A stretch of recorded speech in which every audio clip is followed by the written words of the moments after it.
Good morning, folks, and welcome to another episode with Bob Iaccino. This time, we're going to go ahead and talk about how to identify and trade head and shoulders patterns. Bob, how's it going? Good. How are you, bud? I'm doing great. I'm glad you didn't have to wear the headphones where you looked like you were from outer space to tell us about head and shoulders. I'm glad to have you on the show. Let me go ahead and put out the disclaimer real quick because we are going to talk Forget about that a this couple of week. different things. What's up? Don't forget that this week. I won't. I won't. Thankfully, no one emailed me about it, so we're good. And folks, as always, please let us know in the chat if you have any questions. But last week we talked about double bottoms. Last week we talked about trend lines. Now we're going to go ahead and talk about head and shoulders here. Bob, let's go ahead and start with the easy one.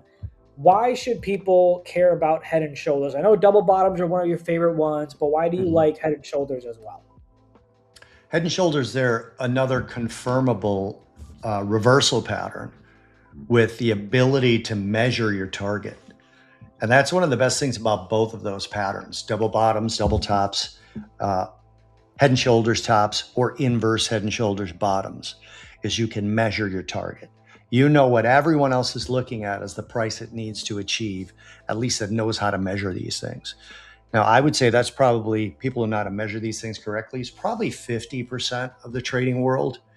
Everybody else just goes, wow, it's going lower. I want to get in on this, which is fine. Nothing wrong with that. That just kind of helps it push it to your target.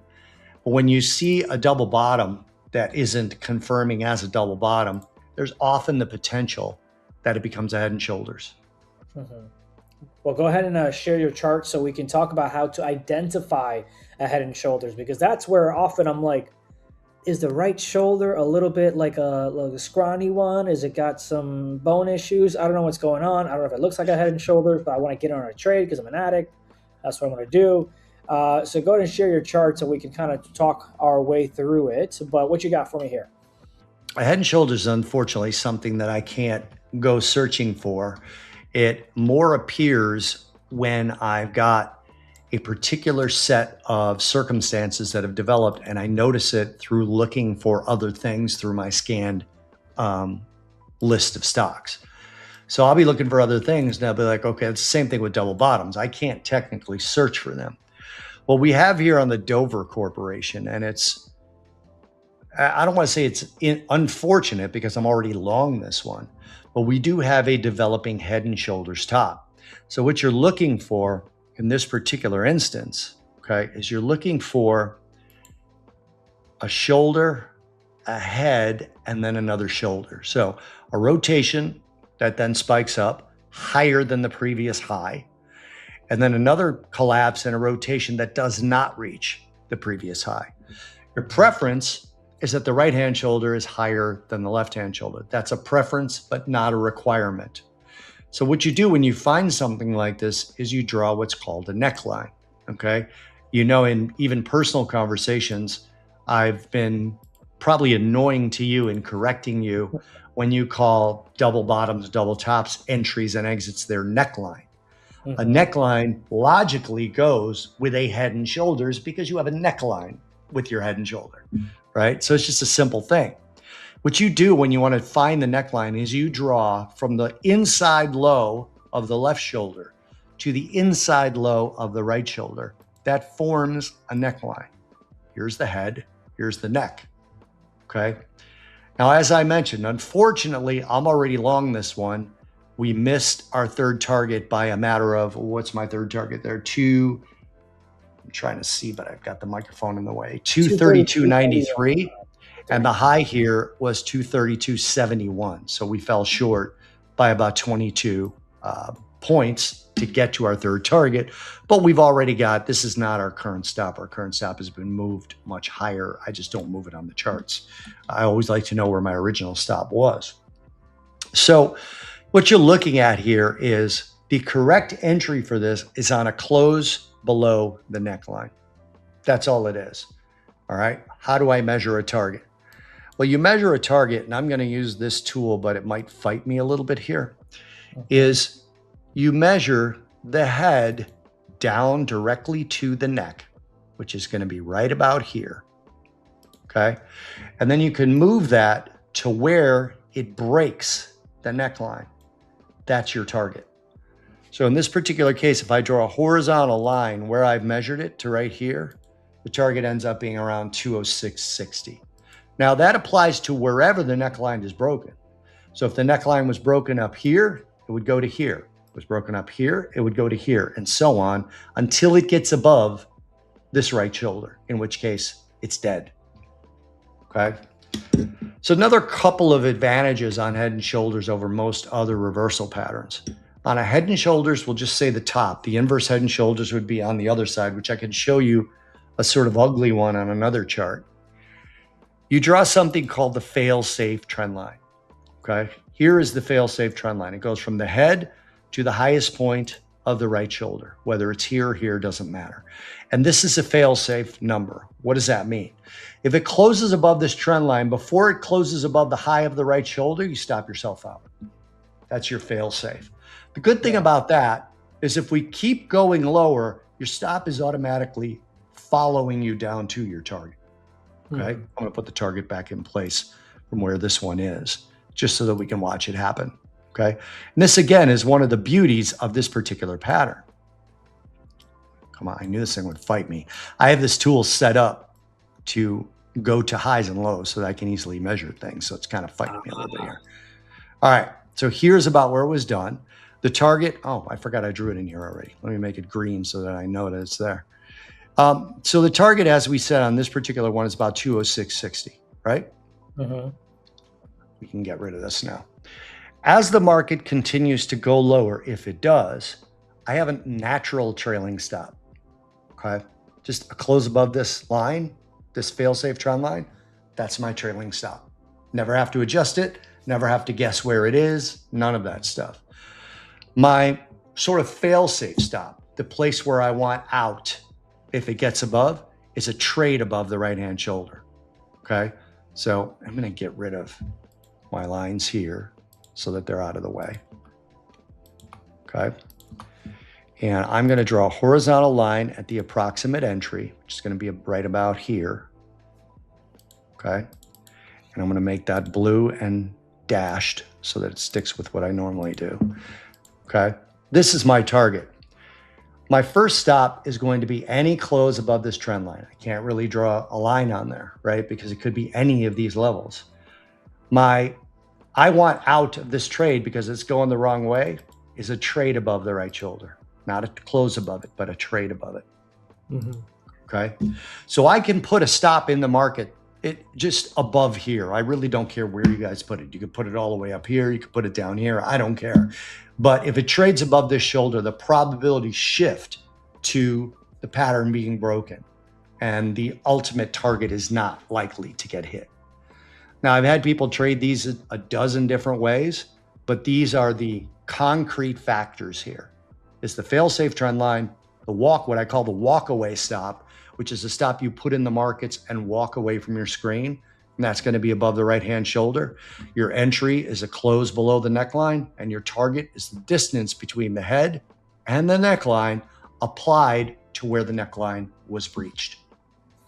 Pretty simple. Now this is, yeah, it is, but there's no but here, but it does seem like a great R&R trade as well in terms of risk reward, because I think you're risking about, and you tell me if my line's interpretation is incorrect, you're risking approximately $3 to $4, and you're looking for a reward of approximately, call it $18. If I have that correct, would you suggest a target 1, target 2, target 3? Like, what would you suggest here? Because that seems pretty good in theory. Pretty good, right? Well, these are less reliable than doubles, just so you know. They run more around the 59% of the time, rather where the doubles run closer to the mid to high 60% if they're done right. But yeah, the risk reward is better on these, which is what you want when the win percentage is lower, right? You want better reward to risk so that when you get stopped out, it's a small loss. When you hit a target, it's a big loss to offset that closer to 50-50 reward to risk on it. I do multiple targets on this, but they're dependent on what the chart looks like. So for example, I've already got my trailing stop, right? But for this one to work, this is the 50-day moving average, the green line. That's probably a first target for me, okay? Where the reward to risk is going to be closer to 1-to-1 on that. When you use this as your risk stop, use this as your entry. We can actually measure this if we want to, if I get rid of this. Well, I don't need to get rid of it. So if I go from here, again, this thing's going to fight me. So if I go from here to here, you're looking at around $4.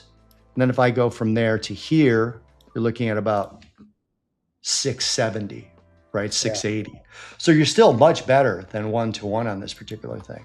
But the 50 could be anywhere in the case of this. You know, if the 50 was right here and we closed below, I probably wouldn't enter it because the 50 is self-fulfilling as support or resistance, right? You could see it happen right here, right? You could see it happen right here.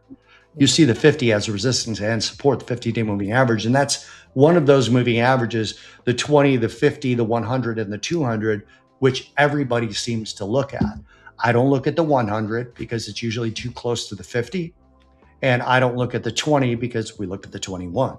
So we found the 21 tests out better. Now, so that's how you measure it out. Now, what I like about this one also is that it is hitting the trend line as well as the neckline, if that makes sense, right? It's got the trend line from the top left, the third touch, if you will. Now where you have it drawn. Yeah, so that's one. And then the red candle right after is the second one. So that's something else I like here. Now, you were long on this one. Yes. You missed it by a couple of pennies. Or the third target. So I've already taken some of this off. Yeah, your third target missed by a few cents. Would you get back in, but short this time? If no, why not? Well, as I mentioned before, because I position size based on risk, I could have both positions on at the same time. So the example again would be, let's say that I have 100 shares on long, right? And my position based on the head and shoulders reversal tells me I need to short 200 shares, right? So I would short 200 shares. 100 of those based on FIFO would be covering my long. And the other 100 would mean me being short, okay? Now, the problem in this particular case is my target is well below my stop for the particular pattern. So I would never get back in long once this reached, right? So yes, but you look at those as separate trades that are on at the same time, okay? Gotcha. So in theory, if this didn't work, I would get stopped out of the short and be entered back into the long. Yeah. Because I would cover 200. I wouldn't cover 100, which would be the remaining position.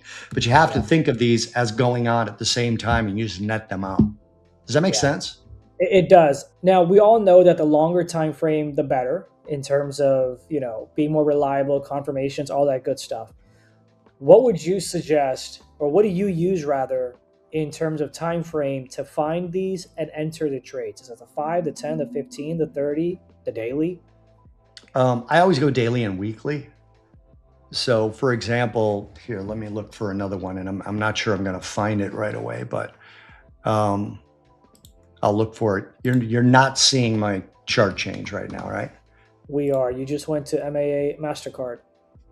Yeah, that's not what I wanted. I'm going to go to this other one so that it's off the screen real quick because I want to find something. But essentially, I look at dailies and weeklies, okay, to find these patterns. Now, I've already got a set of, here it is, perfect. I've already got a set of models that I run, okay? And, well, it doesn't look the same as the other one. Why is that? Oh, you've got the weekly at the moment. Yeah, I need to switch this to a daily. So I already run a set of models that runs on about 7,800 stocks, okay? And on any given week, I could get 5 hits. Last week, I got 47 hits on charts I needed to look at. That's enough for me to find doubles and head and shoulders, right? Yeah. But if you're looking for these kinds of things, what you would look for is a stock that fell from a high and is basing. Okay, it's in a range below its high, because then you know it's got the move. This is an example here, or vice versa, a stock that went up and is now basing and no longer going up. It's looking like it's either getting ready to take off up again, or it's going to reverse a little bit lower. So you look for stocks that have already had big moves and they're kind of moving sideways after their move, whether it be down or up. So in this particular case on Monster Beverage, we have an inverse head and shoulders. Okay. We've got a shoulder, we've got a head, and we've got a shoulder. Now, as I mentioned, I like it better when the right shoulder is lower on an inverse or higher on a head and shoulders top. Okay. In this case, it's not. But so you lose a couple of percentage points of probabilities on this particular one. So we can draw the neckline here, okay, inside of the left shoulder to the inside of the right shoulder. All right. And again, here's the stop. It's at the the bottom of the right shoulder. Okay. We've got a fail safe right here. Okay. And notice how tight this one is. It's very steep. Part of that is because this shoulder is higher than this one. If it was lower, this wouldn't be as steep of a trend, just by nature of the trend line being here, right? Or here, because the low would be lower than this.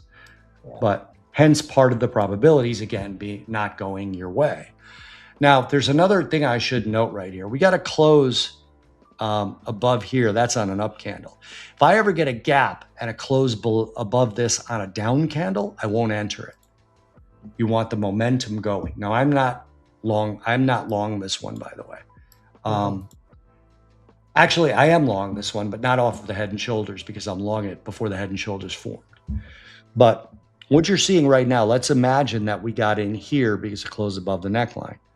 We can measure here to here. Okay. Then we take it to where the trend line was broken. And it happens to match my other trade's target, which this happens all the time with technical analysis, which is why I love it so much. You'll be looking at something completely different. You'll be like, wow, those levels match. It also happens to match with this resistance, right? That ended up being support on the way back down, right? These things all come together, which means there's multiple factors forcing in the direction of where you want it to go, right? But if I would have gotten in this one, I would already be out here. See this particular close right here? Because that closed below the fail-safe trend line, right? And now you're seeing it sort of get close and test this other one, right shoulder walk-away stop. But at this point, you're out of the trade. So in this particular one, you would have entered here, got stopped out here. It's actually a slight gain of 46 basis points on this. Because of the trend line breaking stop was higher. Higher than your entry. Yeah. So, and that's the beauty of this particular fail-safe trend line. Because once it breaks that trend line, it's got a high probability of continuing to roll over. Yeah. Earlier you had talked about how you missed your third target by a few cents. In that scenario, are you just waiting for it to hit the trailing profit target? Well, the trailing stop rather. Let's go back to that one. I removed all the things from it, but this was the miss, right? Yeah. I'm just still in this for the balance of the trade. I just don't move. And a lot of people will say, oh, I just missed it. I'll just get out of everything. I don't do that. Simply because, and this is one where you would push back against me, and I probably wouldn't argue with you too hard that once it missed, you might as well get out. But for me, the process is more important to me than having that small piece of the trade not go my way. Yeah. I do the same thing I always do. At the first target, I move the stop. Second target, I take about 70%, 50 to 70% off. In this case, I took 50 off, just in full disclosure. Now, the other 50% of the trade, it may break bad on me. I don't know. But it's the process is much more important to me.